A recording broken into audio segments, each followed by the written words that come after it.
morning, everybody.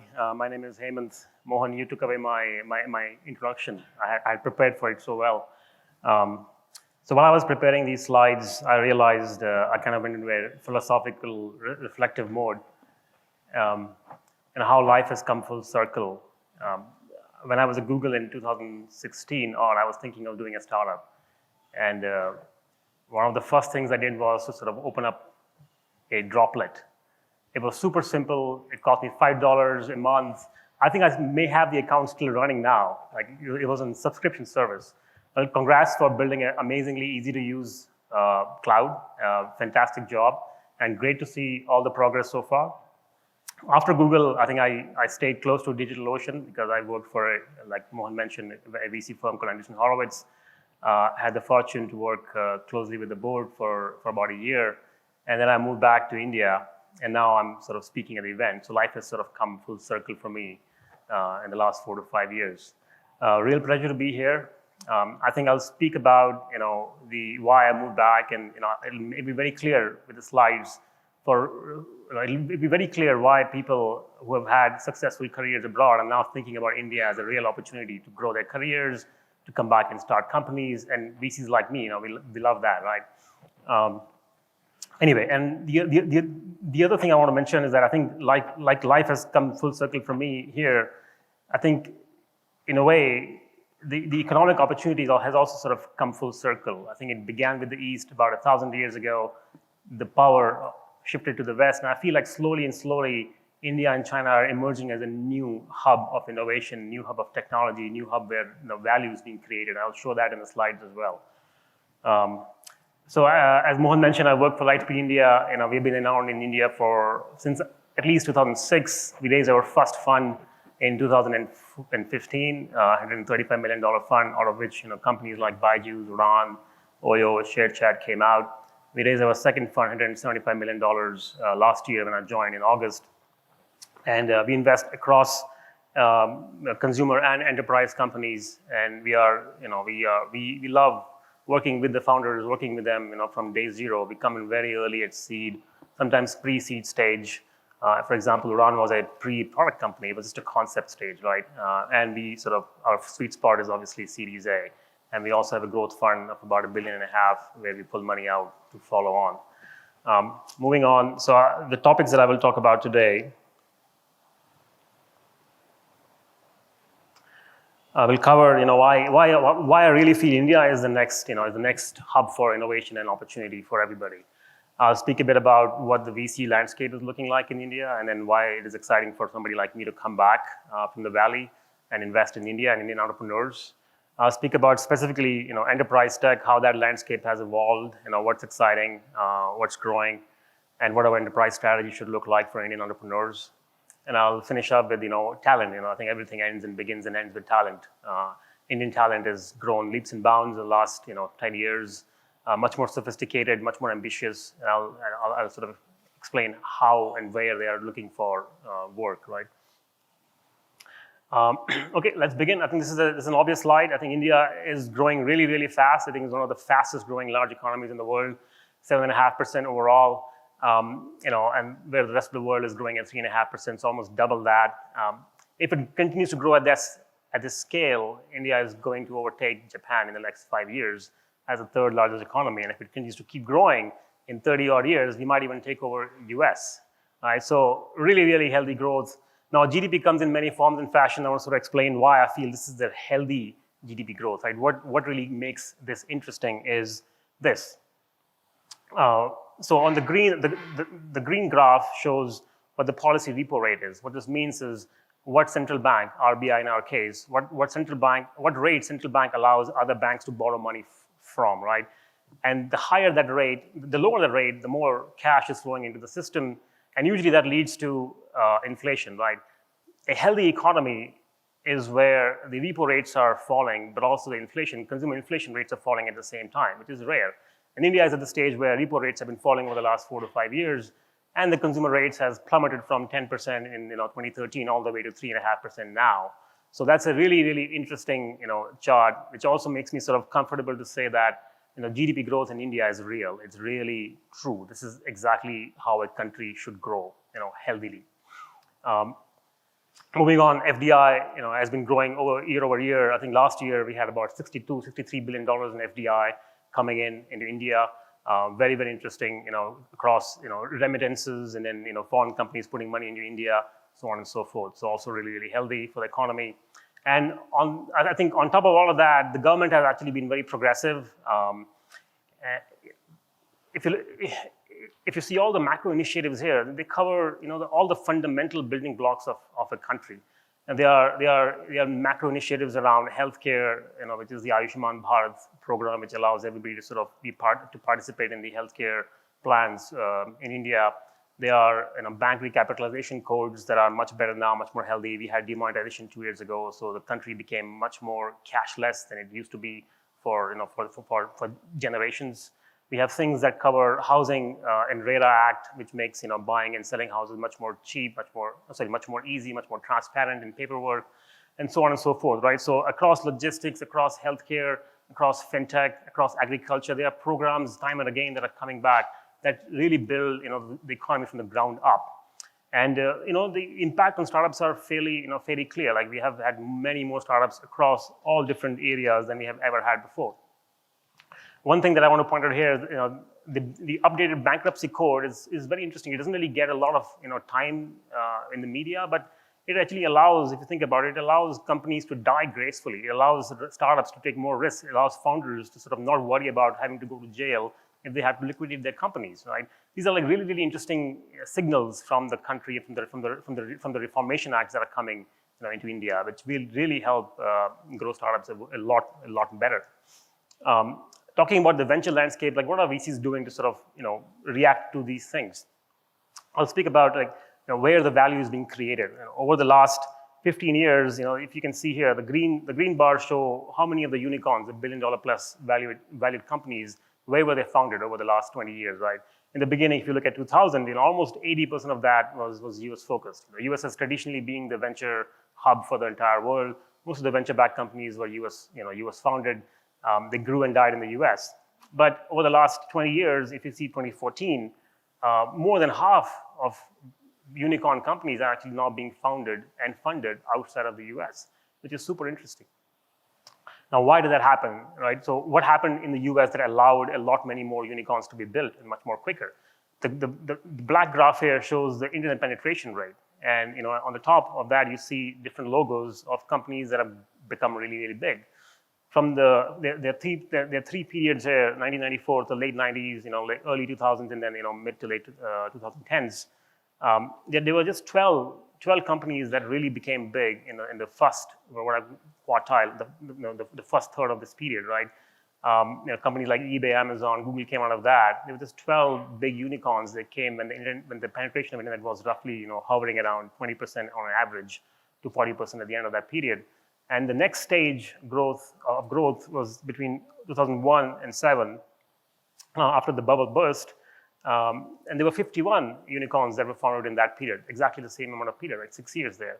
And beyond that, 8 to 14, there were 94 unicorns. And these are like much, much bigger unicorns as well. They get to large valuation quickly, and they are bigger in number. So all over, it looks like internet penetration has really led to a lot of value creation in the US. And how that story played out in China? Very, very similarly. The orange graphs, the orange bar shows you the internet penetration rate in China across 2004 all the way to 2018. And the green circles show you how many very, very large companies have been built, unicorn companies have been built. In 2004, none, at 7% internet penetration. And 2018, almost 80, at roughly 50 to 60% penetration, right? $500 billion of value was created in China purely because internet was everywhere. It was ubiquitous, it was cheap, it was accessible, devices as well as data plans. We think a similar story will be played out in India as well. Where are we now? In 2009, we had 5% penetration rate. We had almost no unicorns. Now, in 2019, we have 21 unicorns at 41% internet penetration rate. Our data rates are cheaper than anywhere in the world. If you are a Geo customer like I am, I pay roughly 2 to 3 cents per gigabyte. That's literally what I pay. In US, it was a few dollars. This is what's really exciting for us. What could happen in the next 5 to 10 years when penetration rate goes 60, 70%. It kind of touches the tier 2, tier 3 cities. It goes into villages. Like what kind of companies will come into the ecosystem that will exploit that? That's really interesting for us. And not just that, there are companies that are becoming bigger much, much quicker. Like Uran, one of our portfolio companies, gained $1 billion valuation within 1.5 years. It was faster than Snapchat. That's ridiculous. And that's very exciting for us, right? For entrepreneurs and for VCs like me. Speaking about enterprise specifically, I feel like, I think enterprise companies traditionally have not been very popular in India because people thought that the Indian market was not big enough for enterprise tech, right? That is actually not true anymore. India itself is becoming a fairly large market to buy enterprise tech. The enterprise companies could be founded and grow into large ARR numbers purely serving the Indian market now, and I'll show numbers that prove that. But moreover, Indian founders are becoming more ambitious. They're not happy with just India. They're going after the India to US corridor more often than I've ever seen before. I'll show examples of companies that have done that very successfully. Moreover, a new trend that is coming up is Indian founders are now tackling the Southeast Asia market. Now, why is that happening, right? If you look at China, China is the only other bellwether, the tech bellwether in this region, right? And Chinese companies, the China market is big enough. Consumer companies in China are what China is known for. Enterprise companies in China don't exist. I mean, they are either in hardware or they serve purely the Chinese market, which is big enough. So the rest of APAC, the rest of Southeast Asia, Indonesia, Vietnam, Philippines, and countries like that, they look up to India now. They look up to India for talent. They look up to India for thought leadership. They actually look up to India to actually solve their problems because problems in India are very similar to problems in those countries. An example would be, how do you hire a mobile workforce? Like that is a problem that India is facing today. There is no training, there is no recruitment platform that is catered towards what you could say gray and blue collar workers. There's no LinkedIn for them. If you build one for India, the market is big enough to really prove the model out, and then you can take it out to Vietnam, you can take it out to Indonesia, you can take it out to the Philippines. That's what a lot of companies are doing now. And that's where really the opportunity is for us, for Indian entrepreneurs here. If you have followed the India journey, you would know that India used to be known as a BPO/KPO market. We were the back office of the world. That has clearly, shifted away from that now. Like when I graduated in 2002, I feel old saying that now, but when I graduated in 2002, the companies that used to come to the IITs were like companies like Infosys, Mphasis, Genpact. They were the top jobs. The best talent went there. Getting into one of these companies was great. It was like, you would be very, very happy to get there. That is no longer true anymore. People are now shifted from services to product companies now. Companies like Freshworks, InMobi, that's where talent wants to go. And not just product. Indian companies have now gone fully cloud native, and they're delivered via SaaS globally. Like, there are many, many companies here that are now very, very large. They're addressing very, very large global markets. Right? So I'll give you a few examples here. They are being companies like BrowserStack, Postman, Freshworks, being served globally, via a SaaS model. BrowserStack is a company that was based out of Bombay, and they moved to SF, I think, recently. And what they offer is a dev tool platform for developers, mobile and web developers, to test their apps on different kinds of browsers.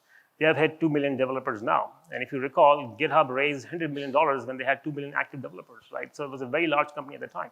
This is very, very significant scale. And these are like Indian founders doing all of this, sitting in India, having a back office in India, and then selling all over the world through SaaS, through cloud. Postman is an API dev tool platform. If you are doing anything with API, the API economy is here, right? Everything is being served. Large companies are being served purely via APIs. Twilio, SendGrid, many, many more, right? Billion-dollar companies purely served via APIs to customers. Postman is a tool that you use to build anything around APIs. This is what you use to test APIs, to deploy APIs, to manage, monitor APIs. They have reached roughly 6 million developers now. 6 million. Amazing, right? All over the world. Anybody who's doing anything with APIs would be using Postman in one form or fashion. Freshworks, very well-known story in India, out of Chennai. 9-year-old company, I think, 8 to 9-year-old company. They just hit 100 million ARR. A significant milestone over the last few years, right? And not just that, the ambition of these founders is just astounding. Freshworks, for example, on one end, it's tackling the likes of Zendesk. And on the other end, they are actually tackling behemoths like Salesforce, and they're winning accounts in India and in the US. That's fantastic, right? The ambition of the founders are like unparalleled now. They've tasted blood and they want to go after it. So numbers around enterprise spend in India, right? So India is spending $90 billion on enterprise IT today. Most of it is granted, it's old school tech, devices, data center spend, things like that, right? But at the bottom, you'll see a few, like the orange bar and the blue bars. I think the yellow bar, that's where the opportunity is. That's where SaaSification is gonna happen, right? IT services are gonna get productized. Enterprise software is gonna be delivered purely via SaaS, via cloud. That's where the opportunity and the growth is coming from. So on this slide, you'll see Indian buyers are getting a lot more comfortable buying SaaS software than they ever were before. The orange bar at the top is the cloud SaaS spend. This is just public cloud, by the way. The private cloud spend may be multiples of this, which I don't have numbers for. So roughly $1 billion odd, in 2020, growing at 20% CAGR year over year. That's just purely the cloud SaaS spend, things like HR ops, but AI ops, DevOps, those kind of services. The green bar, the green area is where cloud infrastructure, like companies like DigitalOcean are sort of tackling that space. IaaS and PaaS services, that's roughly $2.5 billion, growing at 30% year over in India alone. And if that's not interesting, I'll tell you what really is, what really hits it home for me is this slide. India is not only the second largest country in APAC in terms of cloud and IT spend, it is also the most aggressive buyer. Now, what's interesting here is that Indian entrepreneurs are actually very frugal with their money, which I love as a VC, but Indian enterprises are actually pretty aggressive in their buying behavior. They're much more aggressive than their China counterparts. The Indian enterprises love tools around productivity. They love tools around, user management, employee management, things like HR ops, sales ops. They love things like that. They're buying open source much more aggressively than their counterparts in China. Right? And moreover, Indian enterprises don't really care about brand as much as the China counterpart does. If you look at, there's a survey that Gartner did, where China counterparts really care about brand. I think 20% of them would not buy, 80% of them would not buy from an unbranded solution. They just don't like that. Indian enterprises don't really care. They don't care about roadmaps at all. Like what your solution looks like 2 years from now, don't care. This is fantastic for startups because they don't have a brand and they have no idea what the roadmap would look like because they're still building it out. So Indian entrepreneurs are in a very, very good place in terms of enterprise, technology and enterprise buying here in India. So that's super exciting for us. I'll just sort of finish up really quickly with some talent economy stuff. I think a lot of this sort of depends so much on talent, right? I think Indian talent, there was a thing about Indian talent, the brain drain was a common thing 15, 20 years ago when the best talent from IITs left and did their PhDs and masters in the US and stayed there. I was one of those guys in the early 2000s. Talent is not coming back. It's coming back in droves. Smart, educated, successful people from abroad are coming to India and start their companies. Not just start companies, they're joining companies here, right? Once or twice a week, I get somebody from a really, really well-known company like Google, Facebook, Twitter, who's asking me, I've read your blog about moving back to India. I loved it, right? Just outside today, somebody mentioned that he read my blog and he's moved back to India as well from Canada. That's fantastic. I keep hearing this again and again and again. People are looking to come back and start their careers in India because the opportunity is there. You don't have to give up anything. You don't have to give the quality of life. They don't have to give up salaries. Entrepreneurs are willing to pay for the right kind of talent now that they were not ready 10 years ago. So which is super interesting. And this graph sort of explains that, right? So if you look at 2012, the green bar shows you what's the likelihood of somebody, this is a NASSCOM survey, I think from 2017. The green bar shows you what's the likelihood of somebody trying to join a company that is under 10 employees, which usually is a startup, right? And in 2012, only 17% people said that they would want to work for a small company like a startup.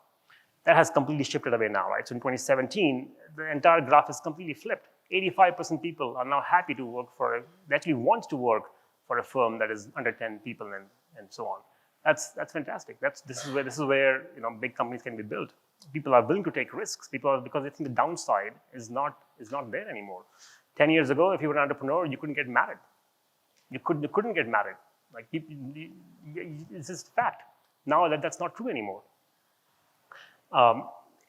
Indian developers are actually one of the most active developer community in the world, and you guys would know this more than me, right? If you look at on the left, the Stack Overflow visits, right? This is a website where developers go and ask questions, answer questions, debate about things. After the US, India is the next largest hub of activity on Stack Overflow. On the right, you see GitHub contributions by country. It's a global repository of code. India was number 5 in 2014. Now we are just behind US and China and gaining fast. Right, there are graphs after graphs I can show you where if you look at Google Trends, right, search for Kubernetes, search for machine learning, search for AI, India is topping any other country right now. So people are excited, people want to build things, people want to learn new things. This is what you want to see in an ecosystem like this. That is fantastic. And sort of closing it up, I think more and more I feel like India is becoming a huge place where the next generation of entrepreneurs are going to get created. They're going to start companies here. They're going to go after the rest of the world from sitting in India. We have several examples of companies that are already doing that. Like Oyo is a portfolio company of ours. It's tackled the India market. It feels it's captured a lot of the value in the India market. It's now going to China. It's now number 5 in terms of hotel aggregators in China in just 9 to 10 months. It's now going to Japan. It's going into the US. It's going into the UK. Right? FreshBook, I already told you, it's like a globally it's serving customers globally, sitting in Chennai. Time and again, I feel like this is the model that's going to be played out. Companies will start here, capture the India market, go to the US, go to the rest of APAC, right? Moreover, I think the ambition of the founder is just unparalleled. I feel like we, as VC, this is what we really look for in the ecosystem. Like the market is big, the ambition is big, right? And the opportunity, the time is now.